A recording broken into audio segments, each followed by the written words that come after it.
Bonjour tout le monde. On m'a demandé de vous parler, puis je disais, mais je vais vous parler de quoi? Ça fait longtemps que j'ai parlé sur le Burundi et le génocide. Et je dis, je suis fatiguée. Mais pour le correctif, j'ai accepté de venir témoigner. Et pour vous faire comprendre ce qui s'est passé en 1972, je vais vous parler du Nouvel An 72. Mon mari et moi étaient invités chez un ami à Kiriri. Ceux qui connaissent Bujumbura, c'est sur une montagne. Et on devait aller passer une soirée de Nouvel An dans un restaurant chez Charles. Et quand on est arrivé là-bas, il y avait beaucoup d'autos. Et quand il y avait beaucoup d'autos, on savait que le président était là. Et on est entré, effectivement, il était là. Et puis, les gens causaient. Et puis, le président a dit, mais c'est le Nouvel An, il faut danser, mettez la musique. Alors, ils ont mis la musique, ils ont commencé à danser. Et après, il dit, est-ce que vous avez du champagne? Alors, le propriétaire de la maison a dit qu'il n'y avait pas de champagne. Alors, il y a un autre monsieur qui a dit, il était ministre à la présidence, il a dit, oui, moi j'ai le champagne. Alors, tout le monde, il faut qu'on aille chez lui. Alors, on est sorti. Et le président, il est entré dans l'auto. Et il a enlevé le frein. Et l'auto est tombée dans le caniveau. Il était déjà sous. Ça, c'est le problème que les gens ne savent pas. Mais une personne qui est comme ça, c'est une personne qui a besoin d'aide. Donc, on le savait, on essayait de faire nos mieux. Alors, les gens se sont précipités, sont allés enlever l'auto du caniveau. Et puis, on lui a dit de ne plus conduire. On est allé chez le monsieur, le ministre à l'État, à la présidence. Puis, arrivé là-bas, il a dit, on s'est installé, mais lui, il a dit non, les hommes, vous allez venir. On va s'asseoir par terre et on va chanter. Alors,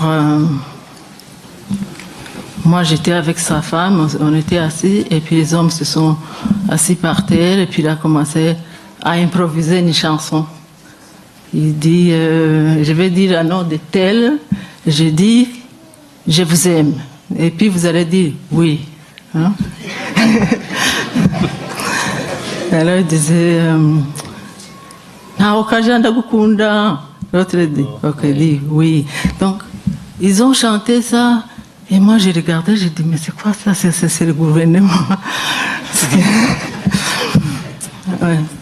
Alors, par après, il s'est levé, il est venu s'asseoir sur le fauteuil, et puis il a basculé, il a dormi.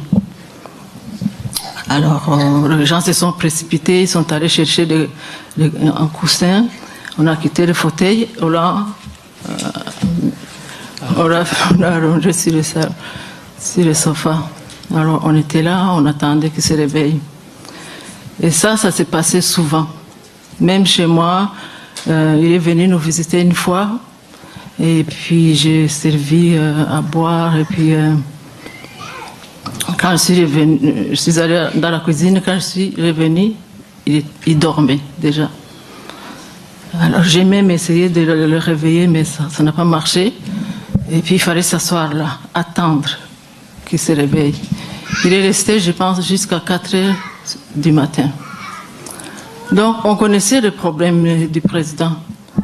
Même ici, il paraît qu'il y avait un premier ministre qui était alcoolique.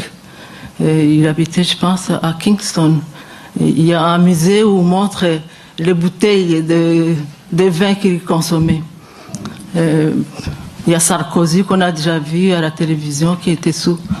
Donc, un homme qui est au pouvoir et qui a un problème comme ça, C'est très très grave, car les gens ne sont pas honnêtes. Mon mari savait qu'il y avait un ministre, c'était le ministre, il a occupé plusieurs fonctions, il a été ministre de la Justice et puis il a été ministre des Affaires étrangères. Et les gens nous racontaient que quand il était étudiant en Europe, il avait des collègues rwandais qui étaient réfugiés du Rwanda, qui ont quitté le Rwanda après la guerre de 59. Et donc les gens étaient fâchés. Puis lui disait, si moi j'ai une parcelle de pouvoir, je vais réduire les Hutus au même nombre que les Tutsis. Donc le problème était comme la majorité qui va gagner. Donc l'expérience du Rwanda où ils ont vu que les gens ont pris des machettes, ils ont tué les Tutsis, ils les ont exilés. Donc il y a des gens qui pensaient que ça va se passer au Burundi. Et lui, Artemon avait dit qu'il va faire ça, qu'il va diminuer les gens. Et on n'y croyait pas. On se disait comment une personne peut faire une chose pareille. Il y avait d'autres moyens de chercher des solutions que de faire un génocide. Alors, ce qui s'est passé, un autre signe du génocide que j'ai eu l'expérience, c'est qu'en 69, début 69, mon mari était en mission en France, à Paris. Et puis, il y a un monsieur qui m'a appelé, un ami de mon père, qui m'a dit « J'aimerais te parler ». Et je suis allée le rencontrer. Il m'a dit « Dis à ton mari de ne pas revenir ici ». J'ai dit « Pourquoi ?» Il m'a dit « Ils sont en train d'organiser de les massacrer, de les tuer ». Alors, il restait quelques heures pour que mon mari rentre. Je ne savais pas où il était, je ne savais pas à quel hôtel il était en France, à Paris. Et je me disais, si j'appelle les affaires étrangères, ils vont écouter les téléphones. Alors, c'était trop tard, il est venu. Alors, quand il est venu, je lui ai dit ce qu'on m'a rapporté. Alors, il a écouté, puis il ne disait rien. Puis après, j'ai dit, mais si vous savez qu'on veut vous tuer, qu'est-ce que vous faites pour vous protéger? Il a dit, c'est très difficile de se protéger. Si vous le dites aux gens, donc vous vous mettez en groupe, vous dites, bon, on va organiser pour se protéger, il va y avoir une personne qui va vendre ça. Et beaucoup de gens sont comme ça, ils veulent avoir de l'argent, donc ils vont vendre les choses. Donc il a dit, on préfère rester tranquille et essayer d'aider le président. Alors après quelques mois, ils ont arrêté plusieurs personnes. Et le père de François aussi, on l'a arrêté. Et mon mari n'a pas été arrêté. Après, il a écrit une lettre au président quand il y en a qui ont été condamnés à mort. Et ils ont fait un procès public. Ils disaient, mais tout ce monde n'avait pas la même responsabilité. Pourquoi on les a exécutés? Donc, ils suivaient ça. Et après quelques temps, mon mari a été démis du gouvernement. Il a été retourné à l'armée. Et pendant qu'il travaillait à l'armée, il y a quelqu'un qui lui a dit, mais ce que vous faites est très dangereux. Et mon mari lui a dit, qu'est-ce que j'ai fait? Il a dit, il y a un ex-militaire Hutu qui va chercher les Hutus en leur disant que tu es en train de les recruter pour venger les gens qui ont été exécutés en 69. Et mon mari a dit, moi je ne connais pas cet individu. Alors il a décidé de demander rendez-vous au président et à son chef, le chef de l'armée.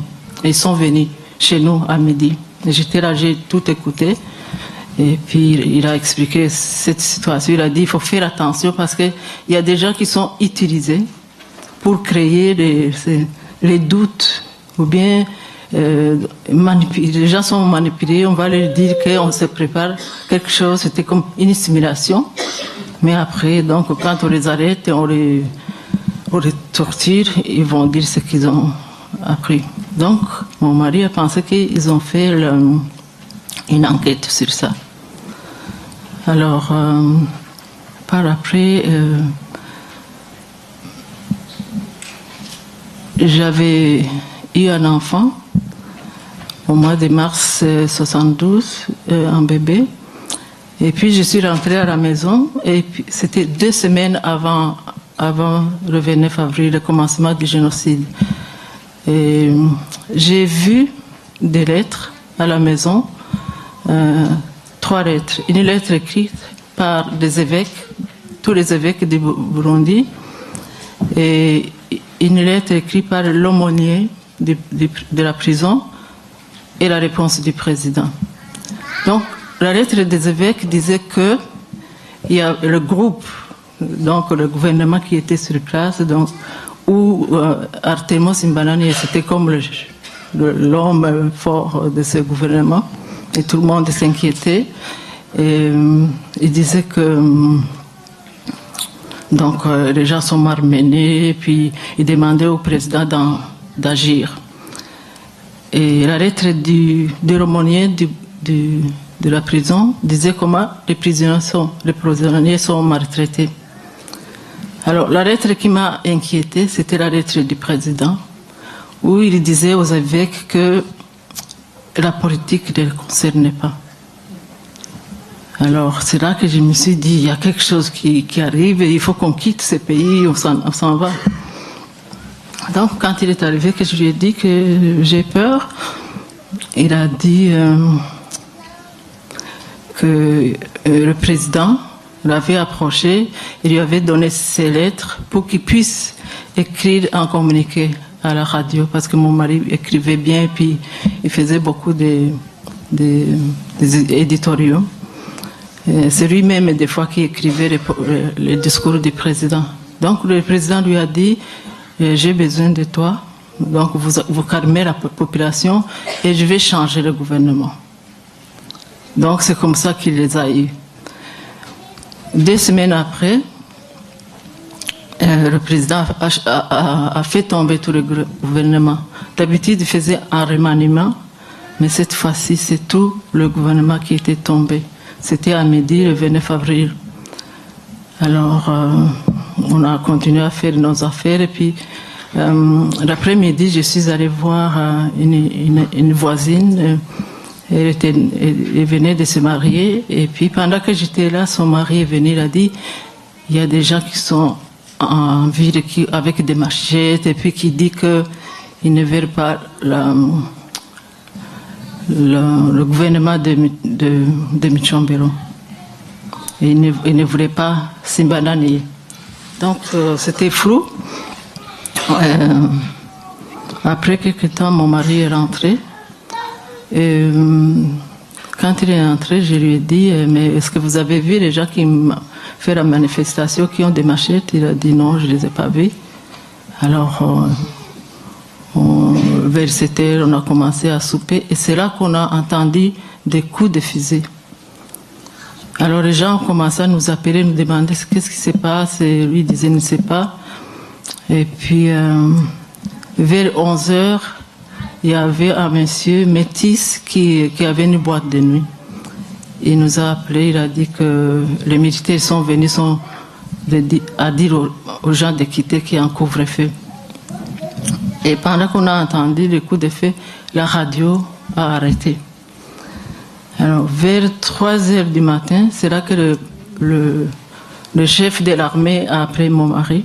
Il lui a dit que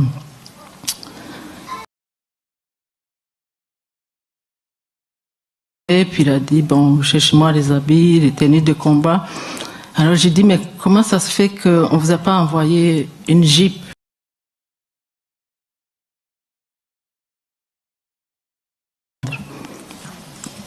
Alors j'ai dit, bon, appelle les autres officiers pour voir ce qui se passe, si vous pouvez partir ensemble. Alors il a appelé un de ses collègues, qu'ils ont fait l'école ensemble. Ils étaient à Boutari ensemble à l'école secondaire, Astrida. Et ils étaient à l'école militaire en France. Et puis le monsieur, on m'a appelé. Et puis ils se sont entendus qu'ils se rencontrent tout près de l'Athénée Royal. Et il est parti. Alors quand il est parti, moi j'étais inquiète, mais il m'a appelé.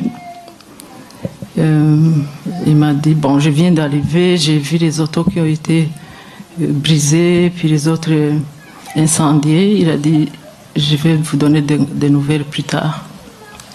6 heures du matin, il m'a appelé encore, il m'a dit, la situation n'est pas claire. Si on m'envoie à l'intérieur du pays, je vais vous aviser. Alors on est resté comme ça. Entre-temps, ma mère est venue, ma belle-mère est venue, parce qu'ils étaient tout le temps inquiets à cause de la tension politique. Alors, vers 2 heures du matin, non, de l'après-midi, quand j'ai vu que mon mari ne m'appelait pas, j'ai appelé chez son collègue, et c'est lui qui a répondu au téléphone. J'ai dit, comment ça se fait que vous n'êtes pas parti alors qu'on a convoqué tous les officiers? Et puis il a dit, mais moi, mes enfants sont malades et ma femme n'est pas là, je dois m'occuper de mes enfants. Quand il m'a dit ça, j'ai compris tout de suite. Un officier qui reste à la maison s'occuper des enfants pendant la guerre. Alors après, je n'ai rien dit parce que je me dis, je ne vais pas continuer à poser des questions, tout ça. Alors il dit, ne t'en fais pas, si tu as peur qu'on ne lui donne pas à manger, bon, et on va lui donner à manger. Alors, par après, 2 heures après, je vois un grand camion qui vient. Et je pensais que c'était lui qui venait. Et c'était plein de militaires, ils ont encerclé la maison. Et puis il y a un officier qui est venu avec un mandat de perquisition. Et je lui ai dit, vous ne pouvez pas perquisitionner chez moi. Mon mari est au travail, il m'a appelé. Il a dit non, on doit entrer. Et puis ils sont entrés. Et puis ils se sont positionnés sur toutes les portes. Ils ont commencé à fouiller. Et puis il y avait même des militaires autour. Il y en a que je regardais, j'ai dit, bon, si je lui dis, il va pas me croire. Alors je n'ai rien dit. Alors après, ils m'ont fait un reçu de tout ce qu'ils ont pris. Et c'était mon argent, parce que moi, je suis rwandaise. Et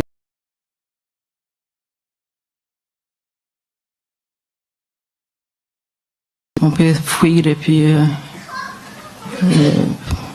ne pas avoir de problème d'argent. Donc ils ont pris son agenda, ils ont pris des cassettes. Mais par après, ils trouvaient un matelas plein de dollars, des ammunitions, des tonnes d'ammunitions. Les ammunitions qu'ils avaient, il y avait une boîte où il y avait des balles. Et l'officier m'a demandé d'où sortent ces balles. J'ai dit, mais vous êtes officier, vous savez que vous les avez chez vous. Tous les jeudis, vous allez aux exercices de tir. Donc, c'est ça qui s'est passé. Avant de partir, qu'est-ce qu'ils ont fait? Ils ont arraché le téléphone pour que je ne sois pas en contact avec les autres. Le matin, je suis allée voir un voisin. Je lui ai demandé le téléphone parce que je voulais parler au chef de l'armée. C'était sa femme, une voisine. Elle a dit, je vais consulter mon mari. Et puis elle est revenue, elle a dit, non, je ne peux pas te donner le téléphone. Il m'a répondu. Alors je lui ai dit, vous avez appelé mon mari la nuit et il n'est plus revenu. Et puis les militaires sont venus perquisitionner chez moi. J'aimerais savoir ce qui se passe. Il a dit, moi ça ne me regarde pas. Ils ont nommé un procureur général. Vous pouvez aller lui demander. Alors je suis allée au parquet. Et je l'ai vu. J'ai vu ce monsieur, puis j'ai essayé de lui parler. Bon, il m'a dit non. Il a refusé que je lui parle. Je suis allée à l'archevêché. Je voulais voir l'évêque de Bujumbura, lui demander qu'on fasse un procès public parce que je savais qu'on allait les tuer. Et puis, le prêtre m'a dit de revenir le lendemain. Je suis allée. Et puis, il a dit, l'évêque a refusé. Il a dit, bon, le gouvernement va faire la justice. Alors, après, je suis allée. C'était à Rome. Et Monseigneur Caron m'a dit qu'il cherchait le président. Il ne le trouvait pas. Tout le corps diplomatique. Donc, il s'est caché. Alors, c'était... Après, ils sont venus, ils m'ont chassé de la maison avec mon bébé d'1 mois. Et je suis allée à la banque et mon compte était gelé. Le compte de mon mari était gelé. La maison privée, tout pris. Heureusement que je travaillais. Je suis allée voir mon patron. J'étais en congé de maternité. Et mon patron m'a dit, bon, j'ai un appartement que je peux te prêter. Et il y avait un pasteur américain qui habitait dans cet appartement, qui était en vacances. Et puis il a dit, il faut que le gouvernement me donne la permission. Alors qu'il demandait la permission, je suis allée chez le chef de l'armée, de la sûreté. Il a dit, mais il n'y a plus de gouvernement, moi je ne peux rien faire. Mais j'ai dit, vous êtes parent du président. Vous ne pouvez pas me dire que vous ne pouvez pas m'aider. Alors il a dit, ok, je vais téléphoner ton patron. J'ai dit, je sais que vous êtes occupé, pouvez-vous téléphoner tout de suite parce que si vous êtes dehors avec des enfants, qu'est-ce que vous pouvez faire? Alors il a téléphoné et mon patron m'a donné l'appartement. Donc, mes effets personnels. Et, 3 jours après, le même militaire qui est venu réquisitionner chez moi, il est venu pour me dire, vous avez pris la clé de la maison du gouvernement. Il faut le donner. J'ai dit, je n'ai pas cette clé, je l'ai laissée dans la porte. Il dit, non, il faut venir. Alors je sors, j'arrive en bas, je trouve une jeep avec 6 militaires armés avec les mitraillettes. Alors ils m'ont mis devant le chauffeur et l'officier, ils m'ont amené là où j'habitais. J'arrive là, je trouve un monsieur, un militaire que je connaissais, et puis il avait les yeux rouges, il avait changé complètement. Alors il m'a demandé la clé, j'ai dit je n'ai pas la clé, puis il dit c'est quoi le numéro de ta clé? J'ai dit mais vous, si je vous demande le numéro de votre clé, est-ce que vous allez le connaître, le savoir? Il dit bon, mais il prend un panier. Il y avait comme 200 clés. Alors quand j'ai vu ça, j'ai dit bon, c'est combien de gens qui sont déjà arrêtés? C'est comme ça que j'ai réalisé. Alors il dit bon, ouvrez. J'ai eu peur parce que crier sur moi, j'ai commencé à ouvrir, créer 2 clés. Après, je me sens humiliée, j'ai arrêté, j'ai dit non, je ne continue pas, je n'ai pas pris les clés. Entre-temps, quelqu'un a amené les clés, ils ont ouvert, et puis il est entré, il a foncé dans... On avait 2 salons, il y avait un petit salon où on aimait jouer les cartes. Et j'avais acheté des meubles... sculpté chinois. Alors il entre, il dit, où est la table qui était ici? J'ai dit non, ce que vous ne voyez pas ici, c'est à moi. Alors j'ai réalisé que ce monsieur, on n'était pas amis, mais 1 an avant, il avait commencé à venir chez nous. Alors il avait déjà repéré les choses qu'il allait prendre de la maison. Alors, maintenant, il envoie quelqu'un pour pour téléphoner. Bon, la clé était à l'état-major, donc il a pu ouvrir. Donc il envoie quelqu'un pour téléphoner en camion du gouvernement. Ils m'ont suivi, là où j'étais. Ils ont chargé toutes les choses, mes affaires personnelles. Et j'avais les reçus. J'étais organisée, j'avais toujours les reçus. Alors je suis allée avec eux pour leur montrer qu'on n'a pas volé les choses du gouvernement. Il a pris les reçus, puis il a mis dans sa poche, et puis il m'a chassé. Le lendemain, j'ai appris qu'il a chargé toutes ces choses, il a amené dans sa maison de campagne. Donc,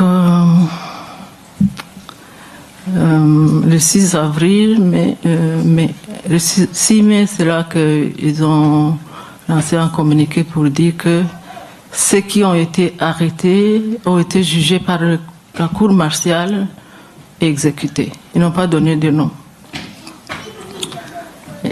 Une semaine après, les gens ont vu que le procureur général portait la montre de mon mari. Alors, il paraît que les gens étaient bouleversés, puis le président a su ce qui s'est passé, puis a pris la montre. Donc, la période de 29 avril, je pense vers le 12 juillet, il n'y avait pas de gouvernement. C'est là qu'ils ont fait le génocide. Donc, quand il a nommé le gouvernement, il a Artemon qui disait à mon mari qu'il allait l'écarter, il est revenu au pouvoir. Donc c'est ça.